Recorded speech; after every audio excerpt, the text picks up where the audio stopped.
రాముడు అనే యువరాజు కొంత ధనంతో అరణ్య మార్గంలో ప్రయాణిస్తూ ఉన్నాడు. మార్గమధ్యంలో ఒక దొంగల గుంపు అతని మీద దాడి చేసి అతని వద్దనున్న ధనమంతా దోచుకుపోయింది. అప్పుడు తానొక్కడే అడవిలో చాలా దూరం నడుచుకుంటూ వెళ్ళాడు. చాలా దూరం నడిచిన తర్వాత అతనికి ఒక పల్లె కనిపించింది. ఆ పల్లెలో ఒక ఇంటికి వెళ్ళి తన వృత్తాంతం చెప్పి అన్నం పెట్టమని కోరాడు. ఆ ఇంటి యజమాని రాముని దురవస్థను చూసి జాలిపడ్డాడు. అతనిని తన ఇంట్లో చేర్చుకుని అతనికి ఉపచారం చేశాడు.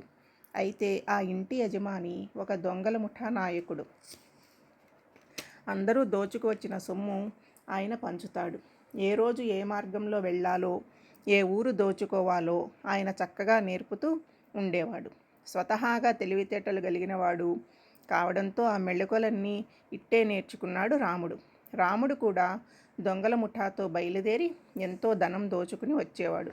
రాముని అందం తెలివితేటలు చూసి దొంగల నాయకుడి కుమార్తె రుచిర అతనిని ప్రేమించింది. ఇద్దరూ కలిసి విలువైన నగలు, ఆభరణాలు, కొంత డబ్బు తీసుకుని ఆ ఇంటి నుండి పారిపోయారు. వారు తీసుకువచ్చిన నగలు, డబ్బు కొంతకాలానికి అయిపోయాయి. డబ్బులు అయిపోవడంతో ఏమి చేయాలో వీరికి తోచలేదు. ఇద్దరూ ఆలోచించారు. ఆ రోజు అమావాస్య కావడంతో ఆ పట్టణపు రాజుగారింటికే కన్నం వేయాలని ఆలోచించారు. చోరకళలో ప్రవీణురాలైన రుచిర సాయంతో ఇద్దరు కోటగోడలు సులభంగా దాటి ఉజ్జయిని పురాధీసుడైన విక్రమార్క మహారాజు అంతఃపురానికి కన్నం వేసి లోపలికి ప్రవేశించారు. వెనుదిరిగి వెళ్ళబోతూ ఉండగా అంతఃపురంలో అర్ధరాత్రి వీణాగానం వినిపించడంతో చక్రవర్తి గారే అప్రమత్తులై లేచారు. ఆ గదిలో రుచిర రాజుగారికి దొరికిపోయింది. రాముడు వచ్చిన దారి వెంట పారిపోయాడు. రుచిరను పట్టుకున్న విక్రమార్క చక్రవర్తి, నీవెవరు? నీతో వచ్చిన వాడెవడు? నీ వృత్తాంతం చెబితే నిన్ను వదిలివేస్తాను, నిజం చెప్పు అని ఎంతగానో అడిగారు. దానికి రుచిర ఏమీ సమాధానం చెప్పకుండా ఆకాశం వైపు చూపుడు వేలు చూపించింది. దాంతో ఆ చక్రవర్తి ఈమెతో మాట్లాడించినా లేదా అంతఃపురంలో రాత్రి దొంగతనం చేసిన దొంగను పట్టించినా మంచి పారితోషికం ఇస్తానని ప్రకటన చేయించాడు. రాముడు ఎలాగైనా రుచిరను విడిపించాలని, లేకపోతే తాను చనిపోతానని తన తమ్ముడు చంద్రునితో చెప్పాడు. ఇక చంద్రుడు, అన్నా విచారించకు, 2-3 రోజులలో రుచిరను విడిపిస్తానని మాట ఇచ్చాడు.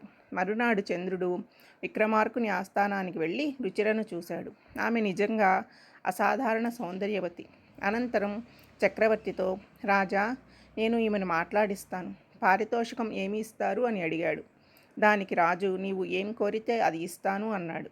అప్పుడు చంద్రుడు మెల్లగా రుచిర వద్దకు వెళ్ళి, రాముడు నాకు అన్న, నేను నీకు మరిదిని, నేను నిన్ను విడిపించడానికి వచ్చాను, భయపడవద్దు అని ఆమెకు మాత్రమే వినపడేటట్టు చెప్పాడు.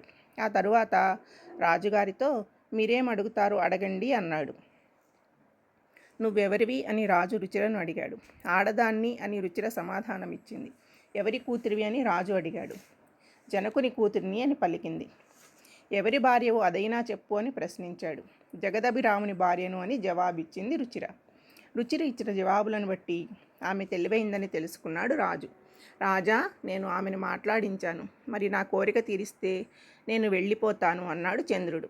రాజా, ఈమెను ఇంకా ఏమీ అడగకుండా నాతో పంపించండి అని కోరాడు. దానికి రాజు, అలాగే, కానీ ఎన్నిసార్లు నీవెవరవని అడిగినా ఆమె వేలు ఎత్తి చూపించడంలో అర్థం ఏమిటి అన్నాడు. రాజా, నేను మీ చేతిలో చిక్కాను, నన్ను రక్షించగలిగిన వాడు ఆ భగవంతుడు ఒక్కడే, అతడే నన్ను విడిపించాలి అంటూ ఆకాశం వైపు వేలు చూపించింది అన్నాడు చంద్రుడు. దానికి రాజు ప్రశంసించి వారికి నూతన వస్త్రాలు ఇచ్చి మరీ పంపించాడు.